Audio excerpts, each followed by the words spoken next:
j'adore mon t-shirt. Nouvelle vidéo sur les mangas aujourd'hui parce que j'ai l'impression que ça fait longtemps alors qu'en vrai c'était à genre 3-4 vidéos. Et j'ai eu cette idée de vidéo quand j'étais au travail. Oui, j'ai que ça à faire quand je travaille, de réfléchir à des idées de vidéos. Pour vous expliquer le concept, je pense que vous connaissez tous le dessin animé Vice Versa. Le dessin animé de Pixar qui représente toutes nos émotions par des petits personnages. J'adore ce dessin animé et je m'étais dit, si je devais représenter mes émotions dans ma tête par des personnages, ce serait qui? Et du coup j'ai tout de suite pensé aux personnages de manga.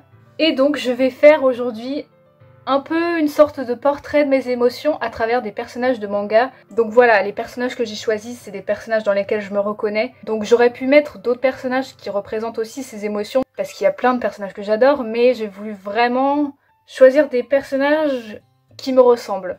Donc c'était à la fois simple et compliqué, parce que pour certaines émotions c'était une évidence pour moi, et en même temps, il y a certaines émotions où j'aurais pu mettre plusieurs personnages, et certains personnages représente un peu plusieurs émotions à la fois, donc bon.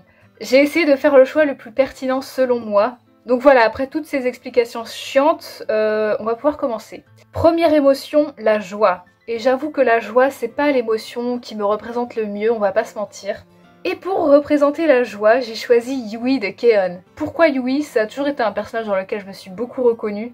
Et justement, ce que j'aime et ce qui me correspond assez dans le personnage de Yui, c'est son côté un peu bébête, entre guillemets. Ça sonne méchant dit comme ça, mais c'est affectueux. Mais ouais, Yui, elle a ce côté un peu tête en l'air, elle est un peu dispersée. Et en même temps, c'est quelqu'un de très passionné aussi, qui aime bien tester beaucoup de choses. En tout cas, c'est comme ça que moi, je me représente le personnage. Donc ouais, je pense qu'elle représente un peu le peu de joie qu'il y a en moi. Et oui, c'est vrai que les moments où j'arrive à être vraiment joyeuse, c'est quand j'arrive à faire des trucs que j'aime ou que je passe du temps avec mes amis. Un peu comme Yui finalement. Donc voilà, je trouve qu'elle me représente assez bien pour la joie. Ensuite, pour la tristesse, là ça a été une évidence. J'ai choisi Hachi du manga Nana. Hachi, c'est vraiment le personnage de manga qui me représente le plus. Genre, si vous voulez voir Léa dans un manga, il faut lire Nana.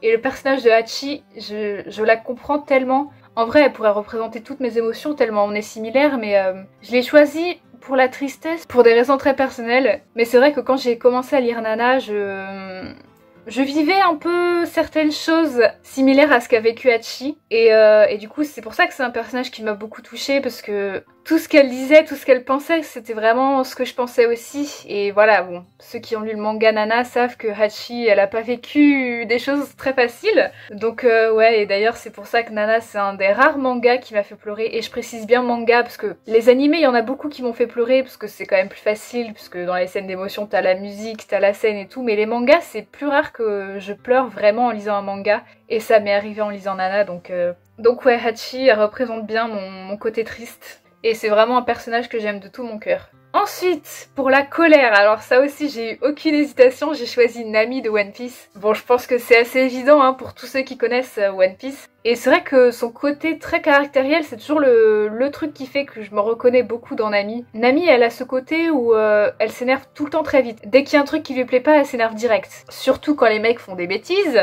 Et en même temps, contrairement à ce que certaines personnes pourraient dire, c'est pas juste une chieuse qui s'énerve pour emmerder les autres. Nami, elle a quand même un grand cœur et même si elle s'énerve contre ses amis, on sait qu'elle les aime très fort. Donc franchement, je me reconnais totalement dans ça parce que moi aussi, je suis quelqu'un qui s'énerve très vite et voilà, rien m'énerve dans la vie. Et pourtant, même si ça m'arrive souvent de m'énerver contre mes amis ou contre des personnes proches, voilà, je les aime quand même de tout mon cœur. Donc voilà, Nami, je trouve que c'est un personnage qui me représente beaucoup aussi. Ensuite, pour la peur, j'ai choisi Amu Inamori du manga Shugokara. Amu, j'ai hésité à la mettre avec une autre émotion, mais finalement je me dis qu'elle représente très bien la peur pour moi. Et il m'a fallu beaucoup de temps pour réaliser à quel point j'étais similaire à Amu. C'était un des premiers mangas que j'ai lu quand j'étais adolescente. C'est toujours mon préféré, voilà, ceux qui me connaissent le savent. Mais c'est vrai que c'est seulement quand j'ai revu l'animé récemment, il y a quelques années, où j'ai vraiment ressenti une connexion avec Amu. Parce que pour ceux qui connaîtraient pas, Amu c'est un personnage, alors c'est une jeune fille, elle est pré-ado, et elle a beaucoup de mal à affirmer sa vraie personnalité auprès des gens et à oser vraiment dire ce qu'elle pense. Et je me rends compte avec le temps que je suis souvent comme ça moi aussi, parce que j'ai ce côté très timide et très réservé qui fait que voilà, devant les gens que je ne connais pas, j'arrive pas à être vraiment moi-même. Et comme Amou, je pense que j'ai assez peur d'oser faire les choses et de vraiment voilà m'affirmer comme je suis. Ouais, je pense que c'est vraiment le personnage qui correspond le mieux. Ensuite, pour le dégoût, alors ça c'est vraiment l'émotion, je trouve, qui est la plus compliquée à me représenter. Parce que je sais pas trop comment définir cette émotion. Du coup, j'ai eu un peu de mal à trouver un personnage qui correspondait, mais finalement, j'ai choisi Mochida de Crimson Hero. Un personnage que personne ne connaît, venu d'un manga que personne ne connaît. Mais c'est pas grave, je l'adore et j'étais obligée de toute façon de mettre Mochida dans cette vidéo. Parce que pareil, c'est vraiment un des personnages dans lequel je me suis vraiment le plus reconnue. Et je l'ai choisi pour le dégoût parce que, en vrai, dans certaines de ses réactions, je trouve que parmi tous les personnages que j'ai pu choisir, bah c'est elle qui représentait le mieux cette émotion. Alors ça va être un peu compliqué à expliquer, surtout que comme personne ne connaît, voilà, cette référence ne parlera à personne, mais c'est pas grave. Et en plus, c'est peut-être pas forcément cette partie-là du personnage dans laquelle je me reconnais le plus, mais bon. Mochida pour le dégoût, pour moi, je pouvais pas trouver mieux. Ensuite, pour l'anxiété. Alors ça aussi, j'ai hésité entre plusieurs personnages. Et finalement, j'ai mis Momose de Wotakoi. Voilà, je me répète, mais encore une fois, un personnage que j'adore et qui est vraiment très Léa codé. Alors encore une fois, c'est mon interprétation et peut-être que tout le monde n'a pas la même vision du personnage. Mais je me disais que ça correspondait bien parce que Momose, pour moi, c'est un personnage qui se pose beaucoup trop de questions et qui réfléchit beaucoup trop à tout. Je me souviens d'une scène où elle invite Hirotaka chez elle et elle arrête pas de se faire des films alors qu'en vrai, lui, il est complètement chill. Donc ça, c'est le genre de choses dans lesquelles je me reconnais beaucoup et qui représente du coup cette part un peu anxieuse que j'ai en moi et qui fait que dès qu'il se passe un truc, je vais penser au moindre détail, je vais stresser pour un rien et je me pose beaucoup trop de questions. Ensuite, on a l'ennui. Alors l'ennui, j'ai aussi choisi un personnage que peu de gens vont reconnaître, je pense. Il s'agit de Prince dans Kazega Tsuyoku Fuiteru. J'ai vraiment beaucoup aimé cet animé et le personnage de Prince, mais vraiment c'est mon préféré. Et c'est encore une fois, c'est tellement moi ce personnage. Genre, c'est un mec qui adore les mangas et notamment les mangas de sport et pourtant qui est une merde en sport. C'est moi, c'est juste moi.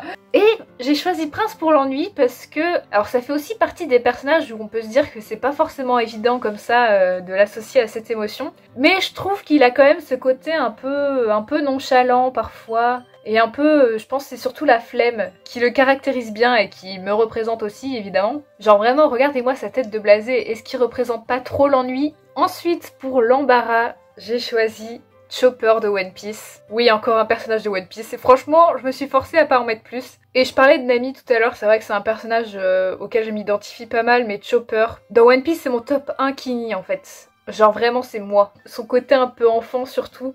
Et je l'ai choisi pour l'embarras aussi, pour juste sa manière de réagir aux autres, surtout au début. Par exemple, la première fois qu'il rencontre l'équipage, qu'il est tout timide et qu'il se cache. Ou alors sa réaction quand on lui fait des compliments, enfin ça c'est typiquement moi aussi. Et je trouve que pour moi il représente bien l'embarras parce que, voilà, ça rejoint un peu ce que je disais tout à l'heure par rapport à ma timidité. Au final, ça se rejoint un peu. Et voilà, souvent dans certaines situations où je connais pas trop les gens et que je sais pas trop comment réagir, c'est... Voilà, je suis un peu embarrassée et je réagis parfois de manière bizarre. Comme Chopper, et c'est pour ça que je l'ai choisi. Mon petit Chopper. Et pour finir, l'envie. Et pour l'envie, j'ai choisi Yachi de Haikyuu. Alors Yachi, j'ai hésité à la mettre aussi pour une autre émotion. Si vous connaissez le personnage, je pense que vous savez laquelle. Yachi, c'est vrai que c'est aussi un petit personnage qui se pose beaucoup de questions, qui est parfois un peu stressé tout le temps, qui ne sait pas toujours comment réagir. Et en même temps, pour moi, elle représente l'envie parce que c'est aussi un personnage qui a vraiment l'envie de bien faire et qui a envie d'être meilleur. En tout cas, c'est encore une fois mon interprétation du personnage. Donc ouais, je me reconnais aussi un peu dans ça. Yachi, c'est... je l'aime trop, elle me fait beaucoup trop rire cette fille. Donc voilà, bon ça a été un peu rapide. J'espère que j'ai quand même réussi à bien expliquer mes choix pour tous les personnages. Après c'est compliqué parce que définir des émotions c'est quand même assez complexe et puis bon c'est toujours des ressentis très personnels donc je pense que voilà, tout le monde n'aura pas les mêmes choix que moi. Et d'ailleurs c'est pour ça que comme à l'ancienne j'ai envie de taguer. Bon, je sais pas si c'est vraiment un tag, mais c'est pas grave. Je vais taguer mes copains, et c'est toujours les mêmes personnes, évidemment. Donc, évidemment, en premier, je vais taguer Lali.